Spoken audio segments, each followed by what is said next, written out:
ஏசாயா அதிகாரம் 58. சத்தமிட்டு கூப்பிடு, அடக்கிக் கொள்ளாதே. எக்காலத்தைப் போல் உன் சத்தத்தை உயர்த்தி என் ஜனத்துக்கு அவர்கள் மீறுதலையும் யாக்கோபின் வம்சத்தாருக்கு அவர்கள் பாவங்களையும் தெரிவி. தங்கள் தேவனுடைய நியாயத்தை விட்டு விலகாமல் நீதியை செய்து வருகிற ஜாதியாரைப் போல் அவர்கள் நாடோறும் என்னை தேடி என் வழிகளை அறிய விரும்புகிறார்கள்.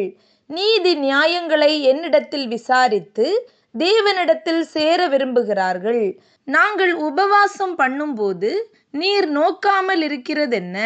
நாங்கள் எங்கள் ஆத்துமாக்களை ஒடுக்கும்போது நீர் அதை அறியாமல் இருக்கிறதென்ன என்கிறார்கள். இதோ, நீங்கள் உபவாசிக்கும் நாளிலே உங்கள் இச்சையின்படி நடந்து உங்கள் வேலைகளையெல்லாம் கட்டாயமாய் செய்கிறீர்கள். இதோ, வழக்குக்கும் வாதுக்கும் துஷ்டத்தனத்தை உடைய கையினால் குத்துகிறதற்கும் உபவாசிக்கிறீர்கள். நீங்கள் உங்கள் கூக்குரலை உயரத்திலே கேட்க பண்ணும்படியாய் இந்நாளில் உபவாசிக்கிறது போல் உபவாசியாதிருங்கள். மனுஷன் தன் ஆத்துமாவை ஒடுக்குகிறதும் தலை வணங்கி நாணலை போல் ரெட்டிலும் சாம்பலிலும் படுத்து கொள்ளுகிறதும் எனக்கு பிரியமான உபவாச நாளாயிருக்குமோ? இதையா உபவாசம் என்றும் கர்த்தருக்கு பிரியமான நாளென்றும் சொல்லுவாய்? அக்கிரமத்தின் கட்டுகளை அவிழ்க்கிறதும் நுகத்தடியின் பிணையல்களை நெகிழ்கிறதும் நெருக்கப்பட்டிருக்கிறவர்களை விடுதலையாக்கி விடுகிறதும் சகல நுகத்தடிகளையும் உடைத்து போடுகிறதும் பசி உள்ளவனுக்கு உன் ஆகாரத்தை பகிர்ந்து கொடுக்கிறதும் துரத்துண்ட சிறுமையானவர்களை வீட்டிலே சேர்த்து கொள்ளுகிறதும் வஸ்திரமில்லாதவனை கண்டால் அவனுக்கு வஸ்திரம் கொடுக்கிறதும் உன் மாம்சமானவனுக்கு உன்னை ஒழிக்காமல் இருக்கிறதும் அல்லவோ எனக்கு உகந்த உபவாசம்.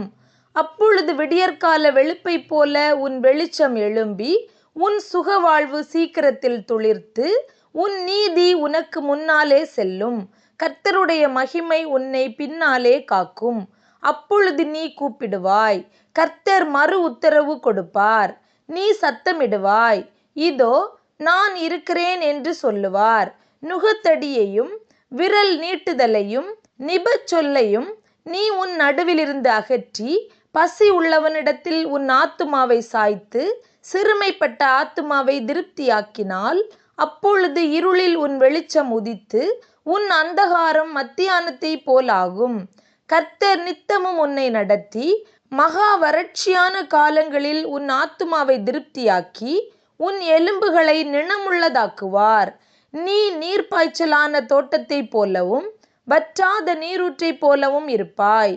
உன்னிடத்திலிருந்து தோன்றினவர்கள் பூர்வ முதல் பாழாய் கிடந்த ஸ்தலங்களை கட்டுவார்கள். தலைமுறை தலைமுறையாக இருக்கும் அஸ்திபாரங்கள் மேல் நீ கட்டுவாய். திறப்பானதை அடைக்கிறவன் என்றும் குடியிருக்கும்படி பாதைகளை திருத்துகிறவன் என்றும் நீ பெயர் பெறுவாய். என் பரிசுத்த நாளாகிய ஓய்வு நாளிலே உனக்கு இஷ்டமானதை செய்யாதபடி உன் காலை விலக்கி உன் வழிகளின்படி நடவாமலும் உனக்கு இஷ்டமானதை செய்யாமலும் உன் சொந்த பேச்சை பேசாமல் இருந்து ஓய்வு நாளை மனமகிழ்ச்சியின் நாளென்றும் கர்த்தருடைய பரிசுத்த நாளை மகிமை உள்ள நாளென்றும் சொல்லி அதை மகிமையாக எண்ணுவாயானால் அப்பொழுது கர்த்தரில் மனமகிழ்ச்சியாயிருப்பாய். பூமியின் உயர்ந்த இடங்களில் உன்னை ஏறி இருக்கும்படி பண்ணி உன் தகப்பனாகிய யாக்கோபுடைய சுதந்திரத்தால் உன்னை போஷிப்பேன். கர்த்தருடைய வாய் இதை சொல்லிற்று.